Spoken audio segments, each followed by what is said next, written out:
What's going on, everybody? Welcome back to Tammy Talks. So, we're here to talk about Married at First Sight. So, even though it is episode 3, this is like the best spot to start with a review just because it took us 3 episodes, 7 hours of TV to get the 5 weddings. Absolutely ridiculous. Like, we should have got all 5 weddings the first episode. To be real, the first episode was 3 hours. We should have got all 5 weddings. We should have got the receptions last week, and then we should be doing the honeymoons, starting the honeymoons tonight. But here we are. So I got some notes because it's a lot of people to keep up with. 5 couples. So the first couple is Bao, who is kind of known as Miss Highbar. First impressions of Bao, she like really rubbed me the wrong way when she really rubbed me the wrong way when she was like complaining that Johnny initially sent her that picture frame with the jerseys. Like, she did a lot. Then she kind of redeemed herself. She seems very type A personality. I don't know. I don't know about Bao. I feel like she has this guard up where she doesn't like hugs. She doesn't want this. She wants her mate, her husband, to be like on this list of things. And it's not even a list of things that she wants in him. It's a list of things that she does not want in him. So it's kind of weird with her. And she got married to Johnny, who was known as the life of the picky party. So Johnny and Bao actually knew each other. So they said that they both met back in college when I think she was at University of Houston, I'm assuming, and he was at University of Texas. They both led like student organizations, and they would work together, and that's how they initially met. So Johnny is a person that really likes a lot of touch. He's very touchy-feeling. He needs that physical contact, whereas Bao says she don't want to be touched at all. So, like, even her brothers and her best friends all said they don't hug her, they don't touch her, nothing. So, Bao said that for her, touch is the bottom of the totem pole for her. It's not important. It's not necessarily something she wants. So, it's going to be interesting to see how that pairs with Johnny, who is somebody that's like, I like touch, I need the physical connection. Like, he wants to cuddle with her that night, and I don't know. It was cute that Bao has been crushing on Johnny since college, and she said that she was just kind of scared to act upon him, like act on it. Whereas Johnny was like, yeah, I just never thought about her that way. I never paid attention to her. So that was kind of interesting. Another thing that like irritated me with Bao is they were talking about like their interest in what they do to like kind of bide their time. And Johnny was like, he listens to podcasts, and she was like, sports podcast all day, huh? And it's like, girl, what is your beef with sports? Like, I find it weird if a guy doesn't like sports. You know what I mean? Like, what's wrong with him liking sports, enjoying sports, wanting to watch sports? I just feel like she's making a big deal about it, and I don't know. I feel like in the end, Bao was going to like Johnny more than he likes her, and it's just not going to work. And that's even though Johnny has said that he wants his wife to be more into him that he is into her, and that's an insecurity that he like needs to work through. But he was just saying how he in order for him to feel like the relationship is going well, he wants his wife to be more into him. And if he's someone that is like craving personal touch and wants personal touch, I don't see it. And since Bao doesn't, I don't know how she's going to be able to exhibit that, because she looks like she's very guarded, and I don't know. I mean, I think they're cute together. I think it's cute that they initially knew each other. I'm wondering if since Johnny's father was like hesitant and didn't want to be involved in the and didn't want to be involved in the process at all because he just didn't trust it. He thought it was like stupid or whatever. So I'm wondering if Johnny kind of like lets him know, hey, I actually know her. If that would kind of put his father more at ease. But we'll see. Next up is Mirla and Gil. So Mirla is the picture perfect princess, and Gil is Mr. Caring and charismatic. Gil is fine. Gil is such a handsome man. He's a firefighter. I forgot what they said Mirla does. But Mirla is very, very high maintenance. So she talks this big game about how she wears Lubus and Gucci and Dolce, and this is all the stuff that she feels that she deserves because she works so hard, and that's fine. No one is saying anything about that, but I think there has to come a point where material things just aren't everything for you. You know what I mean? Like, everybody likes material things. So people that say they're not materialistic, I just kind of feel like everybody likes material things, whether your vice is electronics or clothes or shoes or, hell, I don't know, books. Everyone likes something. You know what I mean? And I just kind of, the way that she goes about it just kind of seems like overkill. Some of the notes that I had for them is she doesn't want to change her last name. And when she asked Gil, who is a firefighter, he was saying how he's very traditional in that sense. He wants, which to me meant that he wants his wife to have his last name. So on one hand, I understand why she doesn't want to change her last name. It's her father's name, and her father has passed away. Compromise, hyphenated. I don't know how Gil would feel about that, but I really wonder about the vetting process, because I feel like questions like that probably should have been addressed within the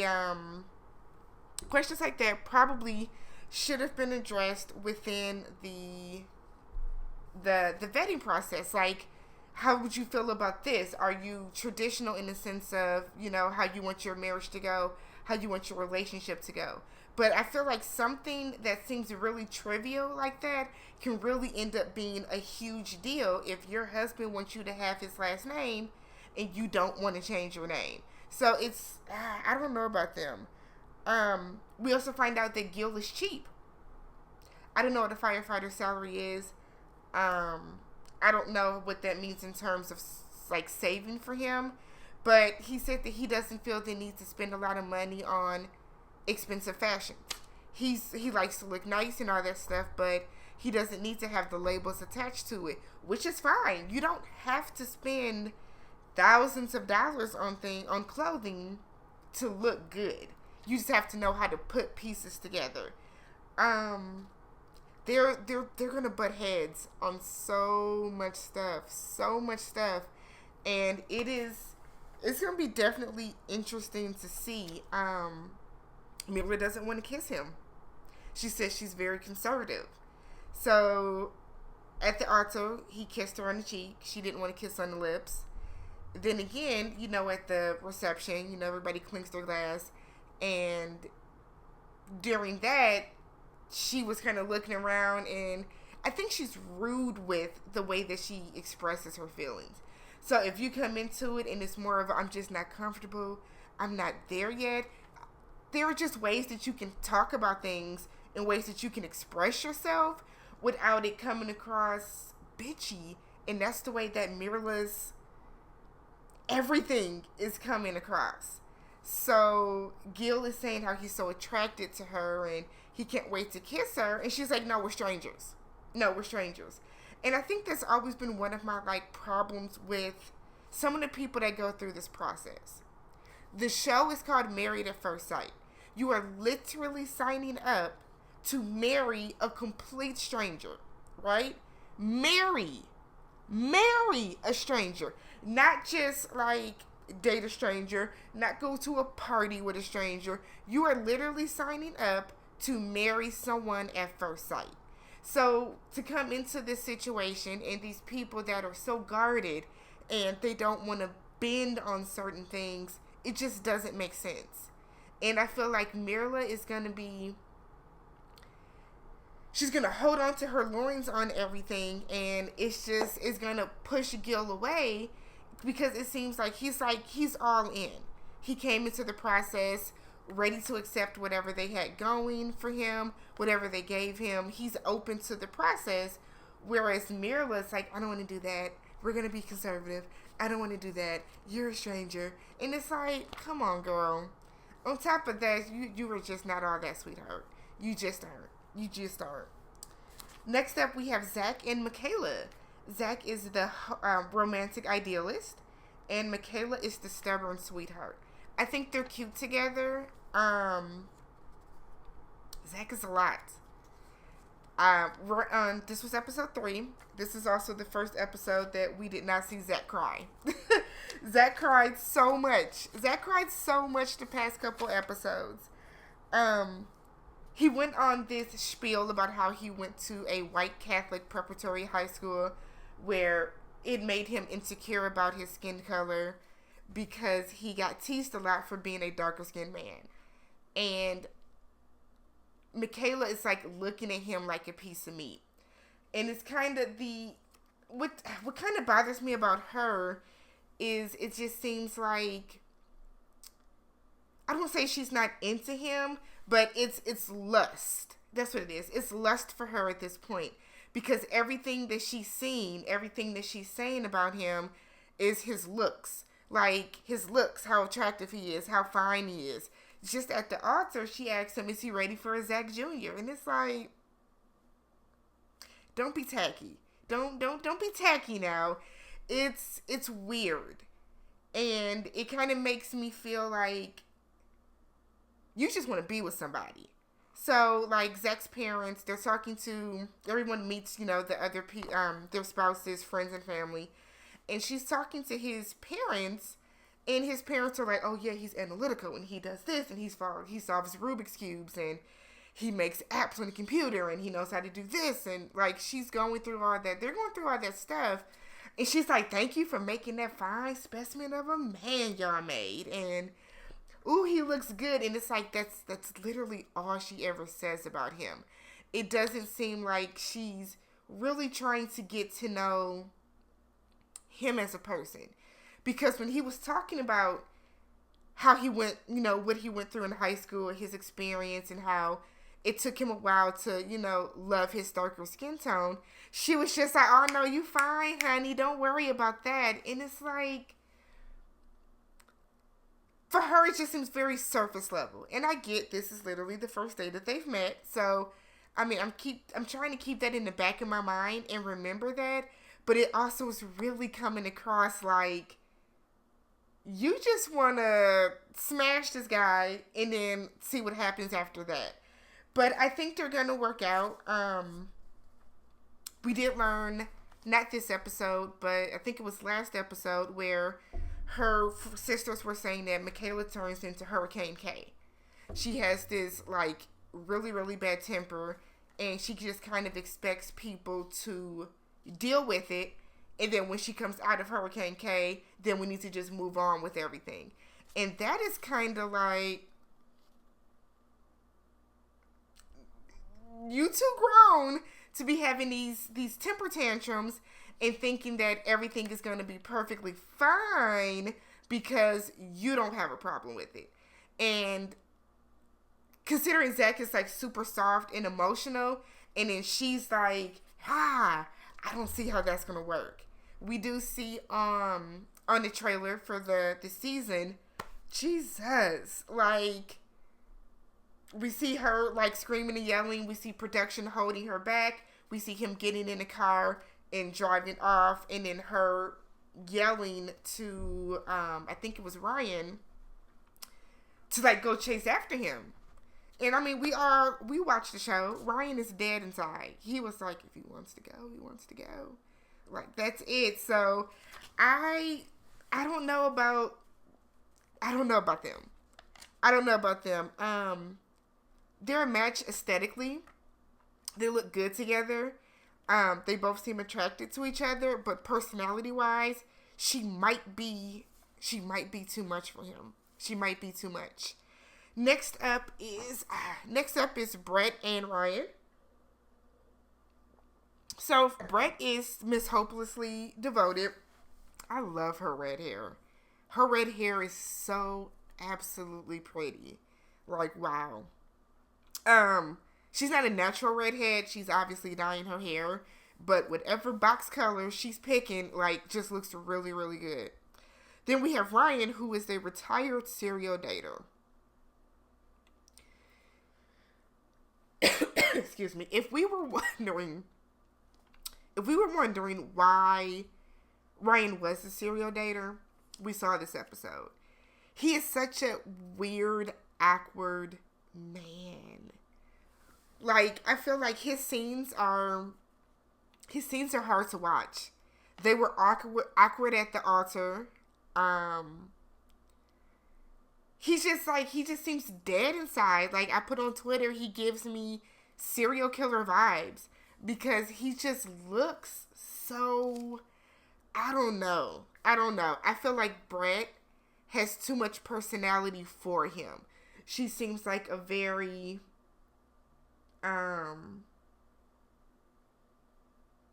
is that a coyote? Oh my God. She seems like, I'm looking at my door and there's definitely a random coyote just in the parking lot.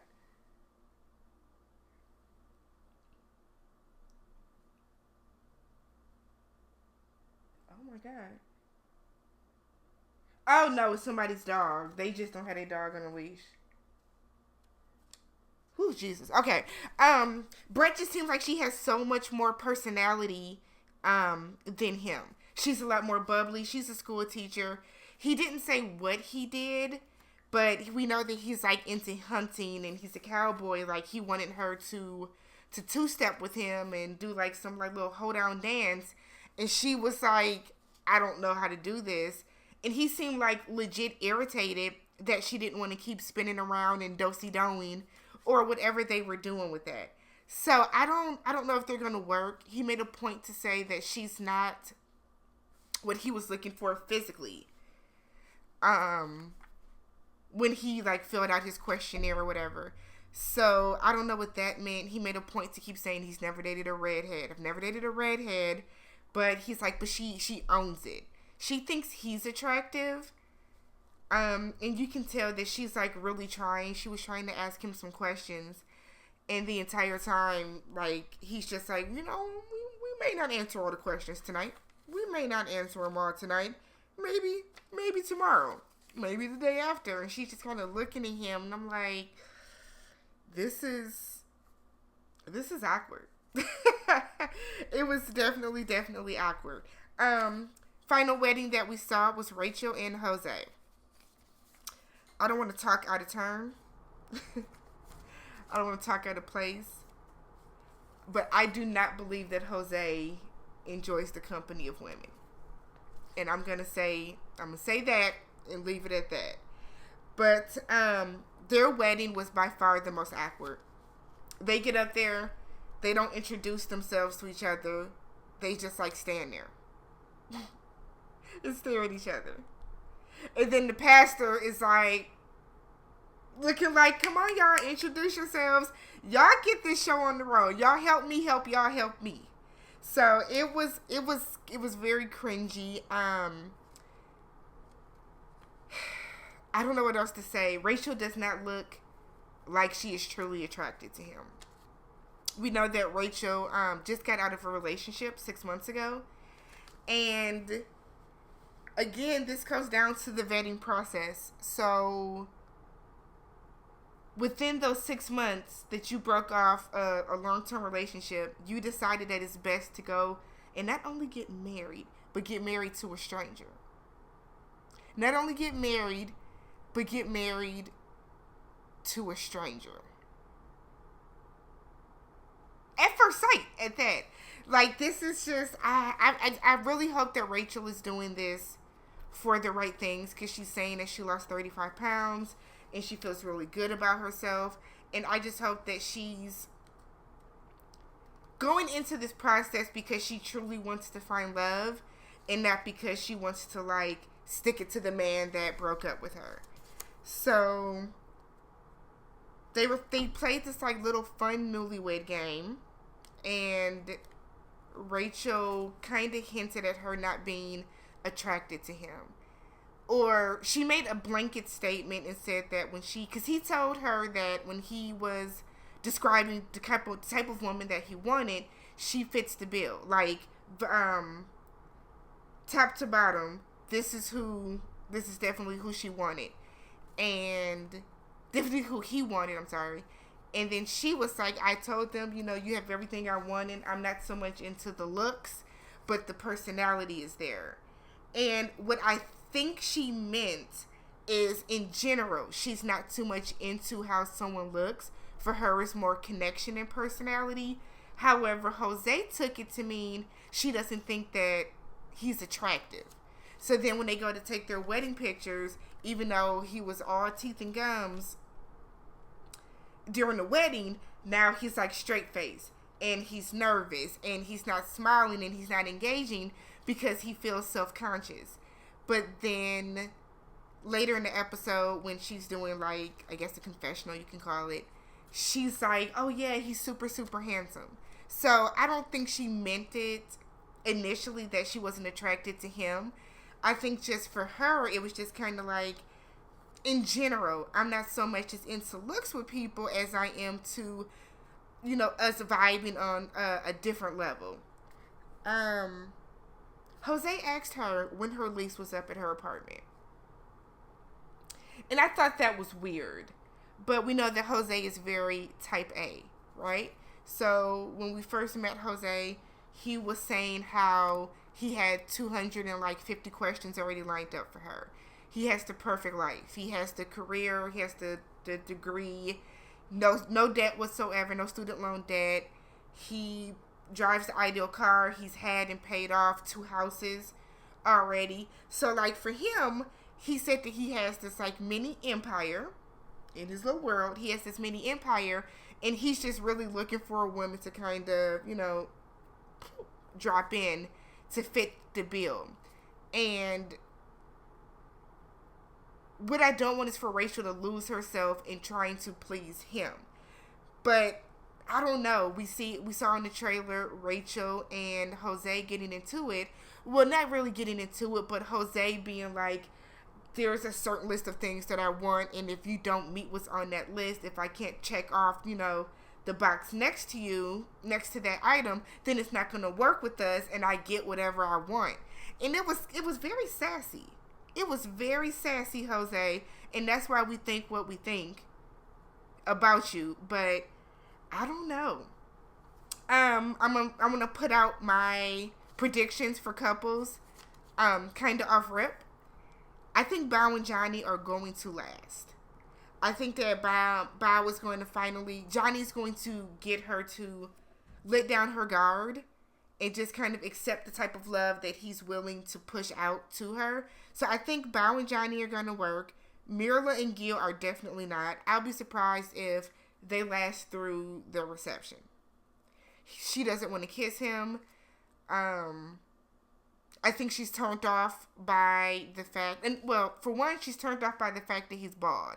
She said she did not want a bald man. They put her with a bald man. And even though she keeps saying that it's okay and she's not turned off or anything by it, you can tell that she is, because she kept mentioning it. But her being someone that likes luxury and likes to spend money, him being somebody that is like, his friends are saying that he's cheap, blatantly. I don't think that's going to work with the two of them. Zach and Michaela are not going to work. Like I said before, her sisters call her Hurricane K. We have seen him cry no less than 5 times already. I think she's going to be too much for him.